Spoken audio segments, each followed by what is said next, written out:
Atraksi kuda menari atau sayang patudu digelar warga Kelurahan Matang, Kecamatan Polewali Mandar. Jarangnya atraksi ini dipentaskan membuat kerumunan warga tak terbendung. Alhasil, protokol kesehatan pun terabaikan. Petugas Polsek Polewali sendiri telah memberikan himbauan sebelum acara dimulai.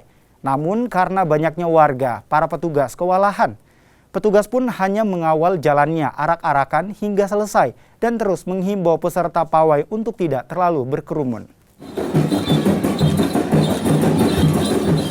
Ya, itulah yang kami himbau tadi, bahwa semestinya ini koordinasinya panitia harus ada antara panitia dengan pihak keamanan, sehingga kami bisa mengecek, bisa lebih dulu menghimbau masyarakat bahwa tetap mematuhi protokol kesehatan, menggunakan masker, dan tidak terlalu berkerumun. Kemudian yang paling utama adalah masyarakat yang hadir harus semua sudah divaksin, atau minimal separuh dari mereka sudah divaksin semua.